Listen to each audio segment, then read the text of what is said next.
Welcome to The Road. This is a weekly podcast of All Saints Lutheran Church. I'm your host, John Pedersen, and I serve as pastor. Each week, we reflect on faith, life, and navigating the road ahead. The language of journey is common when we think about life. It has its joys and challenges along the way, and we all need a little encouragement and guidance at times to keep us going. There's a word in the Bible, asphalia, which means truth, but it's the same root word we use in English for asphalt, if you can believe that. It's a solid surface that makes travel easier and more assured. And so every week we're going to be exploring elements of faith and life that keep us on the road. Faith isn't about living a perfect life. It's about finding our way, getting through rough spots, but seeking out those great vistas too. You can find my weekly message here, but you'll also find special conversations with guests who have insights on things like wellness, parenting, and living with unique purpose. If you appreciate this podcast, remember to subscribe where possible and share it with a friend. Here's this week's message. We're continuing our series, Restored. We've been reflecting on the days and weeks following the crucifixion and resurrection of Jesus and how the disciples responded. As they reflected on the teachings of Jesus, they were led not just to a sense of personal peace, but an assurance that led them beyond themselves to a purpose rooted in love and grace. They were restored and healed in their own spirits and in community. Every one of us has experienced moments of feeling isolated, alienated, and alone, and maybe you've felt alienated from the society around you as values or decisions have taken a turn away from what you hold true. Perhaps you've felt isolated as you or someone you love struggles with mental health, an illness, or grief. Being treated differently because of race, gender, ethnicity, or nationality can leave us feeling devalued and unwelcome. A feeling of separation to some degree is part of the human experience, but we recognize when it's fostered and heightened by direct intent or otherwise difficult circumstances. In today's gospel from John 14, we are brought back to words Jesus shared with his disciples during his ministry. I will not leave you orphaned, he says. If you love me, you will keep my commandments, and I will ask the Father, and he will give you another advocate to be with you forever. This is the Spirit of truth. Jesus is promising that the advocate or Spirit will continue to be present with them, providing a sense of connection, truth, and peace. His reference to keeping his commandments is often heard as a moral challenge and task, but his commandments to love God and love our neighbor provide a shared sense of meaning and purpose. They even provide a shared identity. And in this way, this call to love is not as much a rule-keeping enterprise as much as a community-keeping one for people of faith. Very often, sin is talked about as a personal moral failing. It can also be seen in larger social realities, manifested in everything from hunger and disease to violence and racial and ethnic animosity. But theologian Paul Tillich spoke of sin not so much as moral failing, but as estrangement.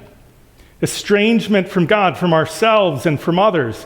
And if we think back to the story of Adam and Eve, sin is less about a decision to eat a piece of fruit as it is a broken relationship with God, a lack of trust and connection which leads to separation, hiding, and isolation. This estrangement or separation, Tillich says, is what Paul calls sin. This isn't the little individual sins that we so often think about. Instead, Tillich says that sin is a state of being, a state of separation, of alienation. And the only thing that can really overcome this state of sin or estrangement is grace. Grace steps across the divide and recreates connection. Tillich spoke the following in a sermon entitled, You Are Accepted. Sometimes at that moment, a wave of light breaks into our darkness, and it is as though a voice were saying, You are accepted.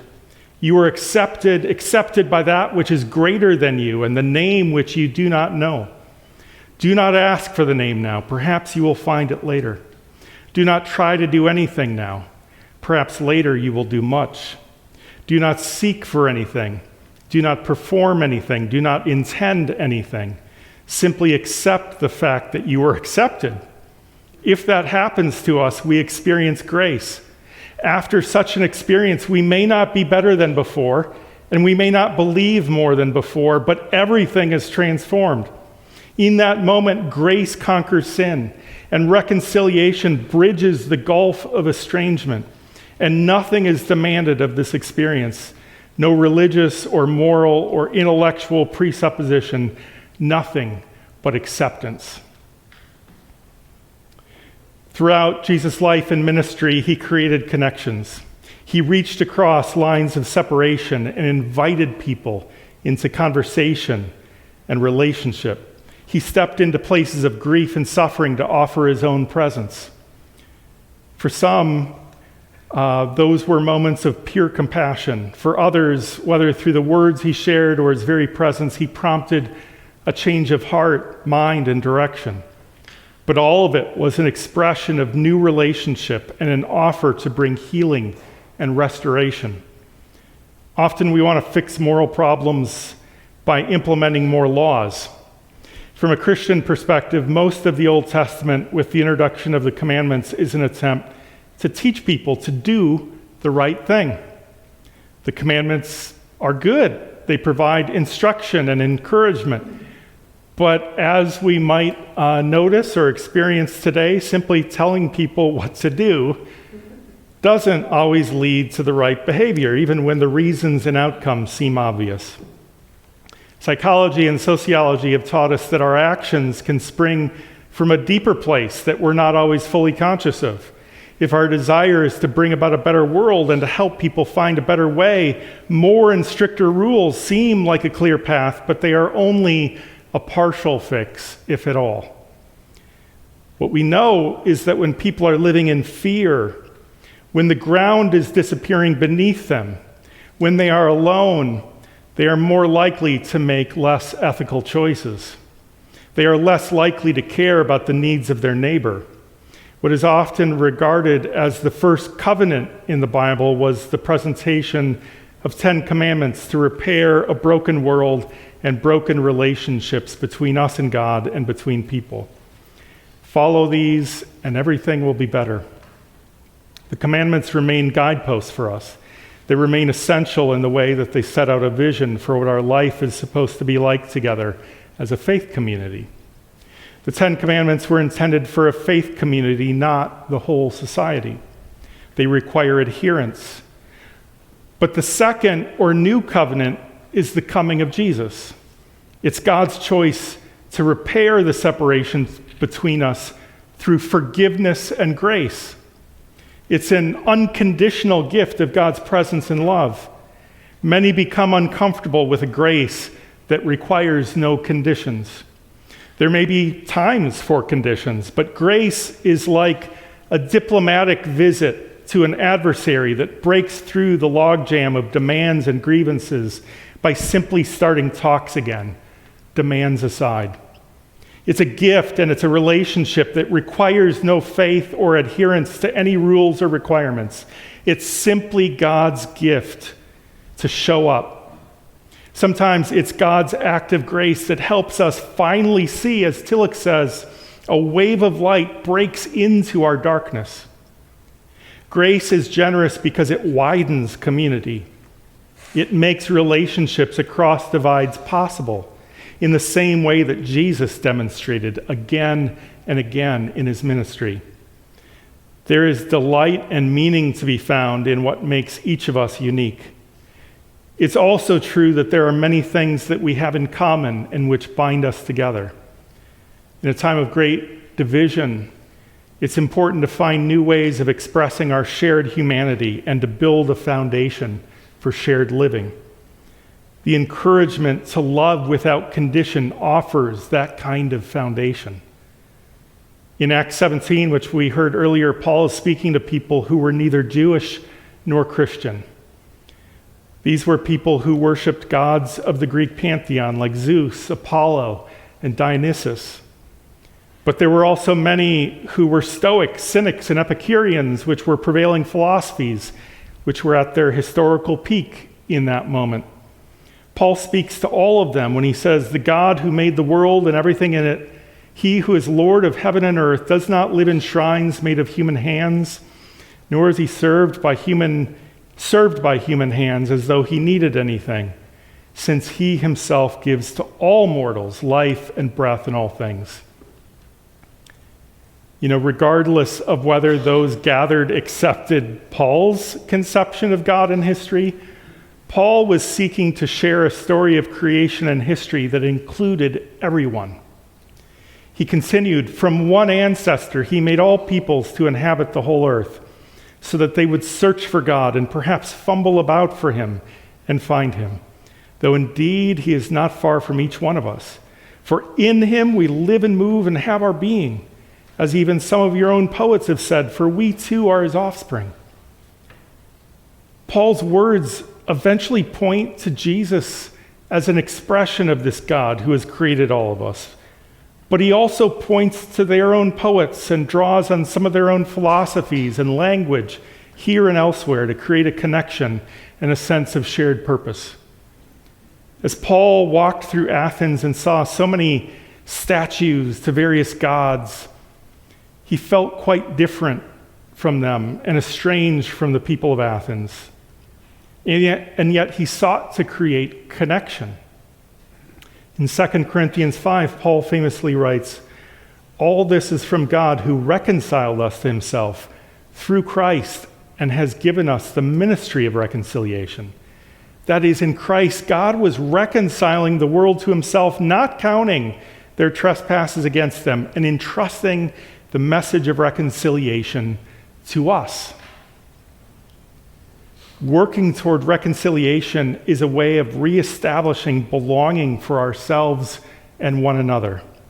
It's a way of undoing what Paul Tillich talked about, which is estrangement from God, from ourselves, and from others. In fact, we know now that Paul's words, which appealed in part to Stoic philosophy, converted one member of the court, Dionysius. We know that Dionysius would have become the first Christian bishop of Athens, and to this day is the patron saint of the city and seen as a protector of the judiciary.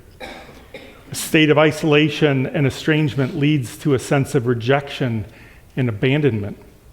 Paul's ministry was a way of restoring our sense of belonging and meaning. And this was the hope of Jesus as he spoke to his disciples. I will not leave you orphaned. I still care about you. I will still be with you, though in a new way. So often when it comes to faith, we think only in terms of private experience. But in John 14 and elsewhere, Jesus repeatedly speaks of our restoration and renewed life, not as a personal experience alone, but a shared one. The Spirit of truth provides a sense of grounding for the community of faith, not just to each person on their own. Jesus says elsewhere, wherever 2 or 3 are gathered in my name, I'm with you. This isn't about elevating any one person with some special mystical experience or insight, but empowering the whole community with shared commandments to love. In a highly individualistic culture, we so often look to specially gifted or charismatic individuals or golden idols to guide the way or save the day. But while Jesus acknowledged individual roles and responsibilities, he spoke of a renewed life where honor and blessings were ultimately shared together.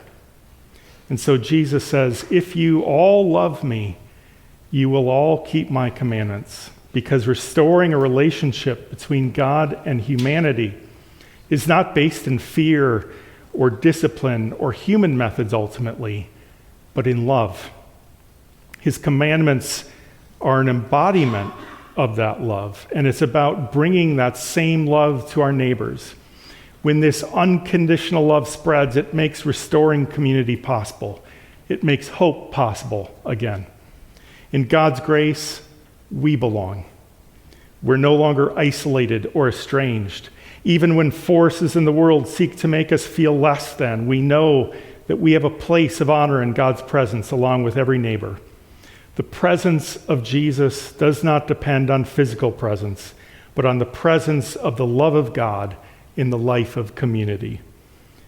If you can experience this vision of restoration and your heart is warmed by this grace and profound acceptance by God, then perhaps the patterns of fear that separate you from both God and your neighbor will shrink away at last.